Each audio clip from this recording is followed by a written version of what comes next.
Hi guys! Good morning! So nagmamadali na akong lumabas kasi may araw na. Grabe ang bilis ng araw lumabas guys. Kaya na 5:04 pa lang ng umaga. And sobrang maliwanag na sa labas. So nagmamadali lang ako kasi gusto ko na makita yung araw. Pero parang gloomy pala siya guys. Hindi lalabas yung araw kasi gloomy. Yan, it's gloomy.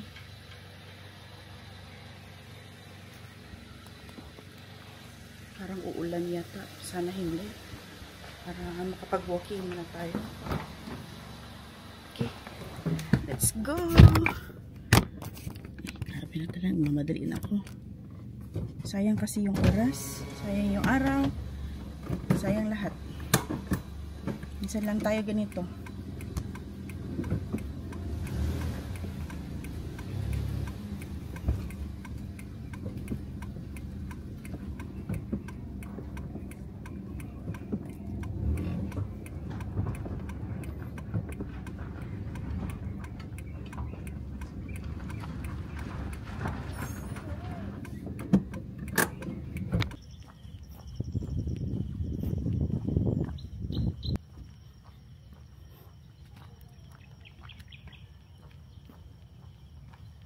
Morning.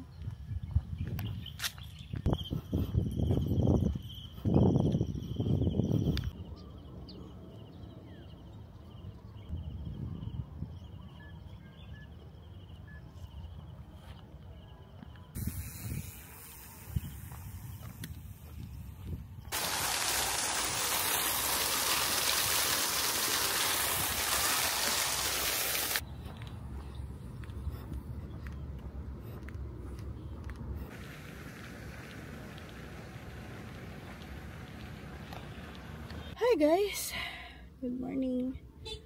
1 hour and 24 minutes yung aking paglalakad ngayon. 6.6 kilometer.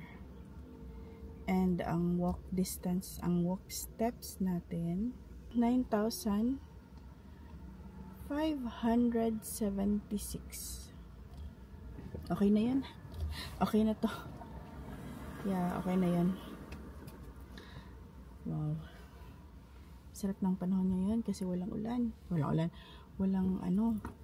hindi masyado mainit yung araw. Unlike yung before, sobrang init na.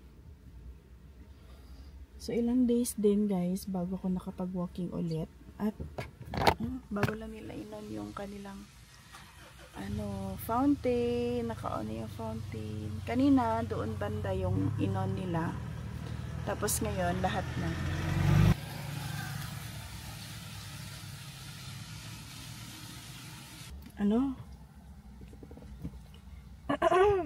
Ilang days ako hindi nakapag-walking kasi masyado akong nabusy sa mga activities namin dito sa sa chapel para sa upcoming fiesta namin, and sobrang nabusy talaga. So ngayon kasi na-feel ko na parang kailangan ko na naman mag-walking, magpapawis, kaya ito ginagawa ko na naman ito. Sarap ng panahon. Hindi masyadong init. Pero gusto ko pa rin talaga may init guys. Kasi gusto ko mainitan talaga ako. Minsan lang kasi ako naiinitan. So at least kahit sandali lang, 15 minutes, painit ka lang. And then, okay na yun. 'Di ba? Oh, sarap ng hangin.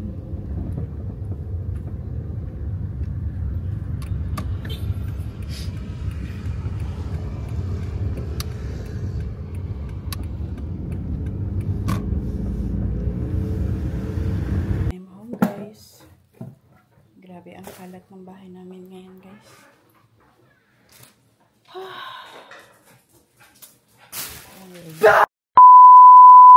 Hi guys! I delete to in my casket.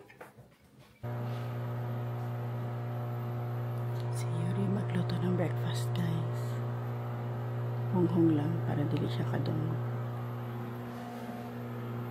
So ito yung dadalhin namin. Ito yung dadalhin ko sa Cebu. Ito yung sa akin. Tapos yung kay Yuri, wala pa. So, nagpre-prepare lang muna. Kasi may mga damit pa kasi na hindi pa nalabhan. Tapos ito yung towel na dadalhin namin. Tapos we have the power bank ng action camera. Mag-vlog ako kung anong camera yung gagamitin ko pag mag-vlog tayo doon sa Cebu.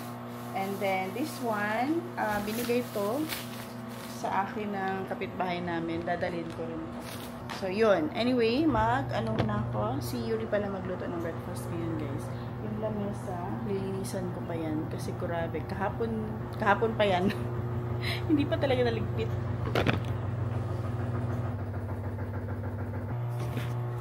Grabe ka, preoccupied ng utak ko this past few days, guys. Lalo na ngayon, fiesta namin. Marami kong iniisip. May mga editing pa, may trabaho. Though, konti lang naman yung oras sa trabaho, pero iba pa rin talaga yung sobrang dami kong iniisip. Anong gagawin, what's my next move, ganyan. So, minsan, hindi ko na naiisip maglinis, hindi ko na naiisip na gumawa ng mga gawaing bahay. Kasi sa totoo lang, hindi ko naman talaga gawain yun, guys. Hindi ako mahilig maglinis ng bahay. Napilitan lang ako kasi syempre nakatira tayo sa bahay. Kailangan natin maglinis. Pero sa totoo lang, hindi talaga ako organized nito. That's why ayoko mag-asawa. Kasi baka yung hanapin ng husband ko is yung marunong maglinis ng bahay. Hindi naman ako ganun. Pinipilit ko lang talaga yung sarili ko kasi nakatira kami dito sa bahay. Actually, yung kapatid ko yung mas magaling talaga maglinis ng bahay.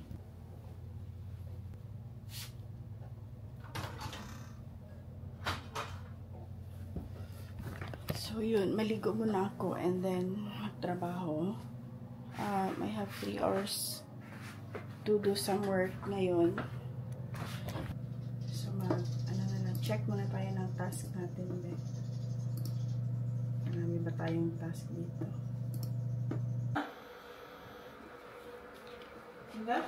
Kami na lang mo at to sa Cebu. Bili yung kasalit.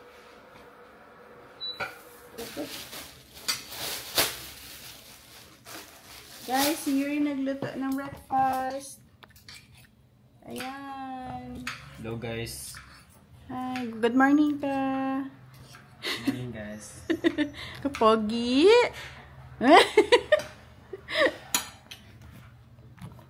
So, siya nagluto ng breakfast namin today. Very good siya, guys. Yan ang favorite breakfast niya. Sunny side up na egg. Hindi talaga yan magsawa sa sunny side up.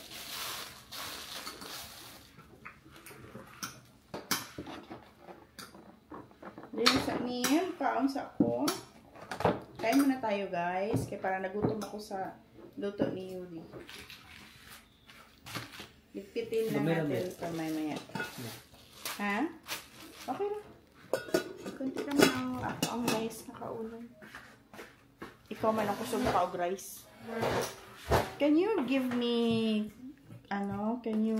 this? Put there in it. Too big. And then, ito cute. Nice kay pagkaluto, oh. Perfect. Oh. Loko, perfect kayo ang egg. Parang dili na ako gusto kainin. Kulang na lang mag-smile dito. Lang ka, perfect kayo mong egg. I love it. Can you give me spoon and fork, please? Bait yung anak ko, guys, na. Bait talaga yan siya. Thank you, na. Yan ang gamay lang rice na magiluto. Ha? Naglaway mong good ko. Hindi ang tak mo ka nag-rice. Pero naglaway mo ko sa imo ha. Egg. Hindi man noon na ako gusto hilabtan.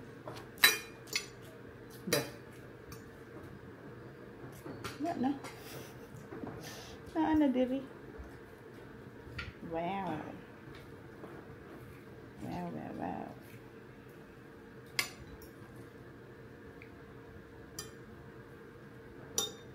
Pero wala pa na siya itulog, guys. Mas oras ka natulog. Alas 11. Tapos nagmata ka. Alas 4. Nagtulog ka ka nang balik.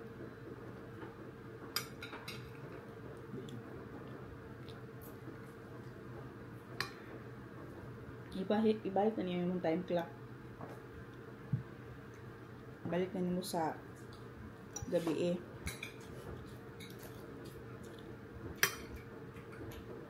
Hello guys! So ngayon ako ay ito yung gagawin naming bantings para sa street namin mamaya. So nakagawa na kami kahapon ng marami at yung remaining ginawa ko, tinatapos ko ngayon. May mga ano pa dito, 2 packs pa. So tatapusin lang ito and then mamaya ikakabit na namin sa street namin. Bukas na yung judging guys. So hopefully sana manalo, pero kung hindi, okay lang din. Ang importante is nagkasama-sama kami, nagsusupport kami sa isa't isa ng mga kapitbahay. So tatapusin lang natin to. So yung ginagawa ko guys is pinapahanginan ko siya. Tapos ganito.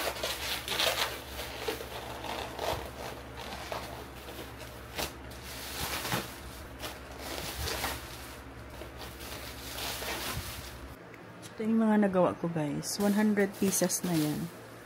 O, diba? Ay, nahulog. Okay. So, may kukunin pa akong 2 pack or 3 pack siguro. Para dun sa isang kasama kasi nandoon, hindi pa daw niya nagawa. So, tulungan ko na lang din muna siya sa sa pagpaburot ng balloons para hindi siya mahirapan. So, tayo na lang ang gagawa ng paraan para matapos lang siya and mamaya ikabit na lang.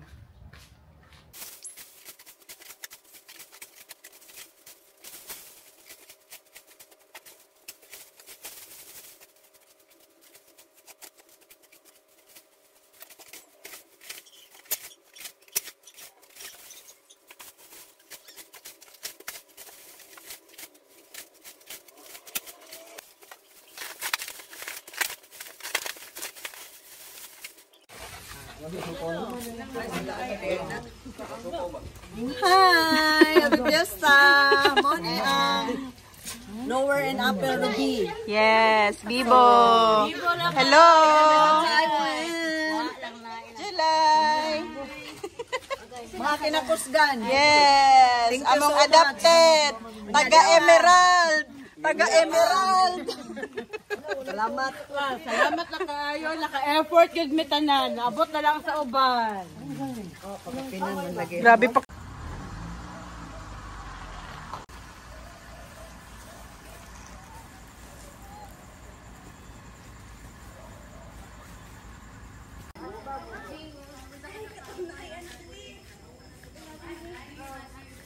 Oo. Tanaw na to diri o. Kana ba I mean ang pagkadakon sa. O tama dito ko lang sa last icon.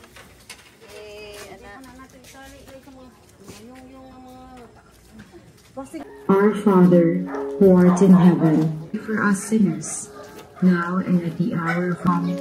Thy will be done on earth as it is in heaven. Fruit of thy womb, Jesus, and blessed is the fruit of thy womb, Son. Sinful and sorrowful, O Mother pure and incarnate, despise not. Hi guys, good morning. So, it's already 7 in the morning, 7:11 na. And kakahiga ko lang talaga guys. So, kagabi, kahapon pa lang, 'di ba? Nagpaano ako ng mga smoke cellophane, nagpaburot. Ano ba sa paburot sa Tagalog? Tapos, nilagyan ko ng hangin yung smoke cellophane. Dami kong nagawa. And then, after nun, meron pa akong sinalihan na novena. Sunod-sunod yung mga activities hanggang morning na guys.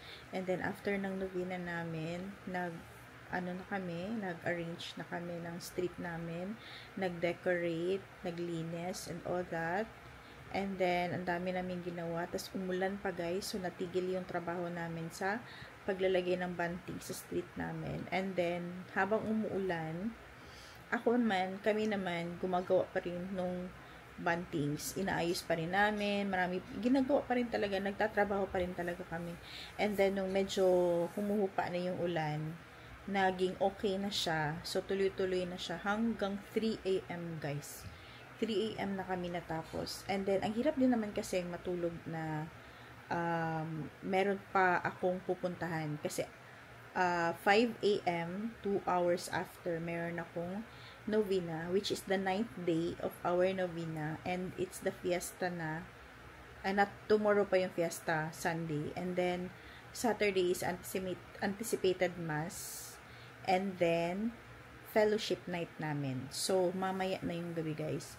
And then, yung judging ng Street Omania or Street Beautification is mamaya 10 a.m. Kaya, matutulog ako ngayon 7, 8, 9. Gigising lang ako ng 9 a.m. para i-prepare ko naman yung labas. Maglalagay ako ng mga plants and all that bago sila dumaan dito para mag-judge ng state. So, para sa akin guys manalo matalo. Ang importante nagka-bonding kami ng mga kapitbahay namin. Tapos, nagkaroon kami ng camaraderie and everything na kailangan mong lahat ng ginawa namin talaga is nagkakasayahan lang talaga kami. Kahit inulan na kami, tas napuyat, napagod, talagang yung relationship namin, suportahan talaga yung isa't isa. And then, so yun na yun, mamaya fellowship night namin, and bibili ako ng dessert namin for our table, kasi sa street namin, upper and lower is apat na table yata sa amin, parang isang table lang kami lahat. And then, meron tayong banda. And mamaya, papakita ko sa inyo kung ano yung gagawin natin mamaya sa fiesta. Okay? So, ako yung matutulog muna guys. Kasi talagang pabagsak na talaga yung mata ko. Like, super antok na talaga. Tsaka yung aming mga boys kanina, yung tumulong sa paglalagay ng mga bantings, talagang napagod sila, wala din silang tulog. So, thank you so much doon kay July, kay Kambal, Manuel, at kay Paloy. Thank you so much sa tatlo. Kasi grabe yung tulong talaga nila sa amin. Kahit na umagahan na sila, as in, tinapos pa rin talaga nila yung ginagawa namin kanina. And then, sila pa yung nagkarga ng karo guys para sa procession namin. And then talagang nilibot ang buong village namin hanggang sa pabalik sa chapel. Hindi sila nag-take turns. Talagang dire-diretso yung ginagawa. Guys, sobrang thankful ako si Lord and si Mama Mary na bahala sa inyo. So thank you so much guys. Well, I'll be back later for the judging of our Street Omania. And then mamaya papakita ko, sana manalo kami. Ay, hindi naman sana.